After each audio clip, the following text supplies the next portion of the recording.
Hi everyone, my name is Elizabeth and I barely survived my postpartum depression.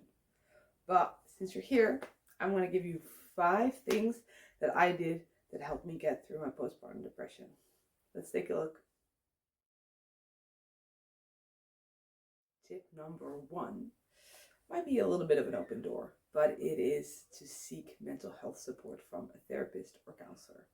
As a mental health expert myself, I am no stranger to therapy, and I don't feel shame in it or I don't see any taboo in it. In fact, I've been seeing a therapist regularly since I was about my mid 20s.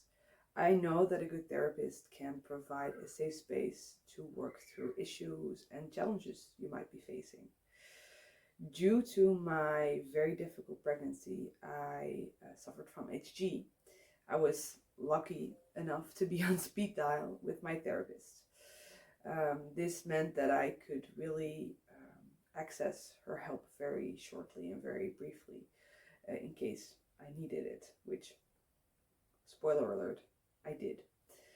Anyways, I recommend any mom going through a difficult postpartum period, maybe any postpartum, to seek out help from a good therapist or a good counselor that you feel comfortable and safe at.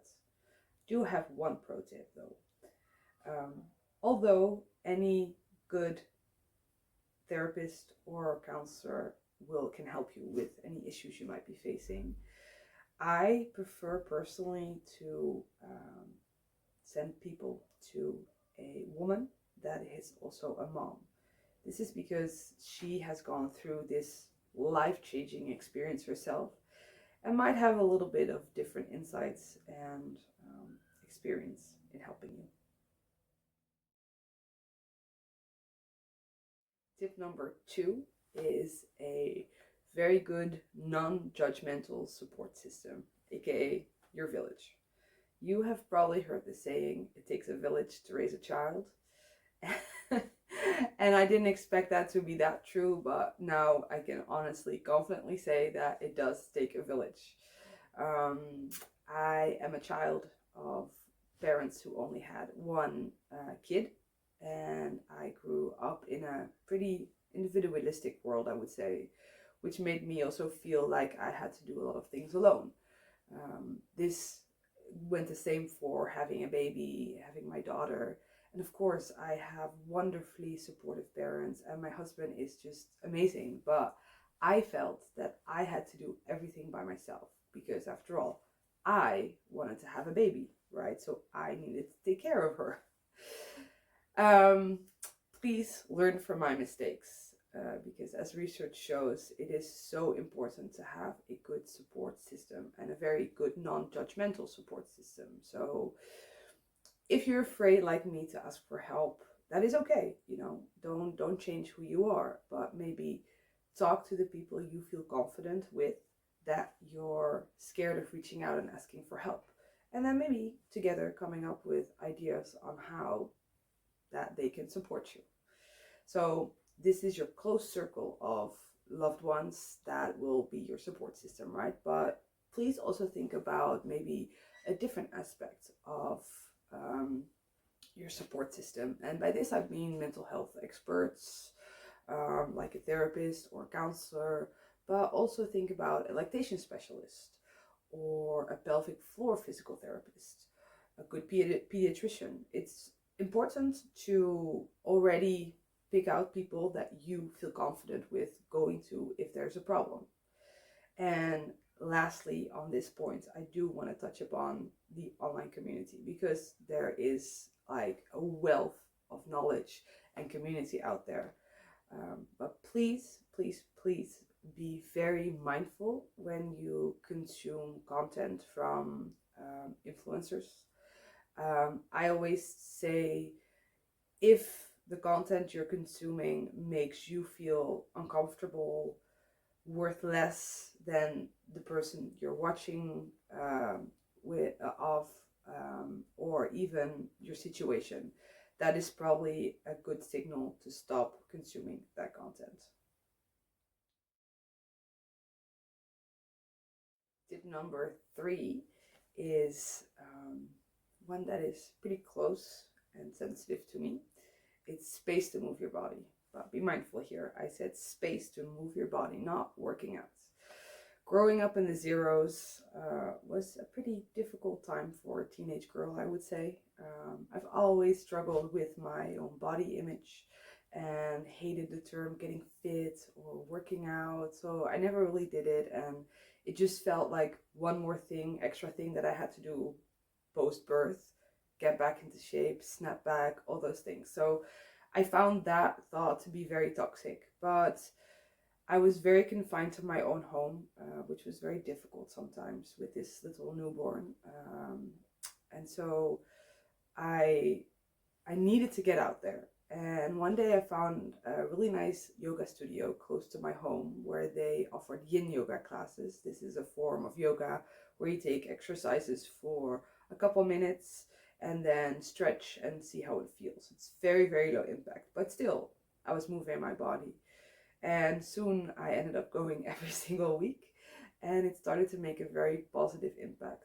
I noticed that I prefer to start walking outside a little bit more, and now I see working out as a very important part of my self-care. And I think that for postpartum moms, it's also really good to not force yourself to do this, but to really get out of your comfort zone a little bit by investing some time in moving your body.